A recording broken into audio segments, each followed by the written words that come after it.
We're also watching shares of Tesla today, popping in pre-market trading as we are getting reports out of its operations in Germany. According to a Reuters report, the EV maker is working on a more affordable vehicle in its Berlin factory that would cost about 25,000 euro, which is well below the average price of an EV in Europe, which autos research from Yahoo Dynamics has found to be over 65,000 euros in the first half of 2023 here. You think about where the pricing strategy has continued to either come into question or just be more made known at Tesla, especially given around the world where they're looking at different regions and figuring out exactly at what price point they're not only able to perhaps catch the eye or catch the mind share of potential buyers out there, but then also at the same time where they can set the base price so that they can also see some sort of upgrade, because the packages as well that they're laying on top, that's where some of those margins really come into play. Yeah, exactly. And I think obviously getting a more affordable EV is huge. When we talk about EV mass adoption, what exactly is needed to really get those numbers significantly higher from where they are today?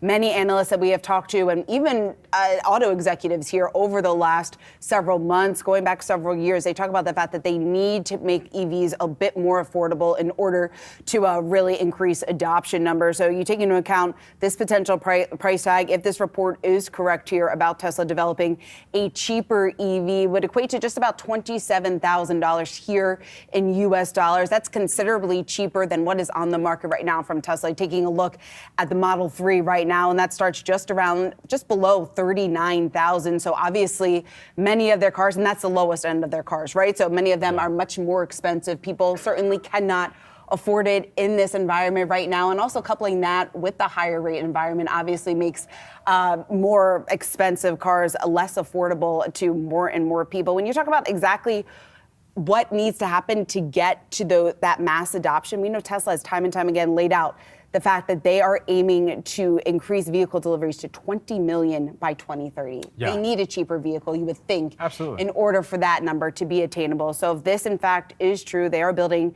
a cheaper EV. This could be a huge opportunity for Tesla, and then we'll also see what that means for some of their competitors out there, too. And this particular factory, this Gigafactory, Berlin-Brandenburg particularly, it is known for making the Model Y. However, you think about the overlap and the synergies that they have in production between the mass market Model 3 and the Model Y. 75% of the Model Y is actually the Model 3. And so all of that considered, that production kind of manufacturing ability and the overlaps there, perhaps that gives them a little bit more of that ability to crank out more vehicles within this Berlin Gigafactory as well over the future too, to hit some of those goals you mentioned.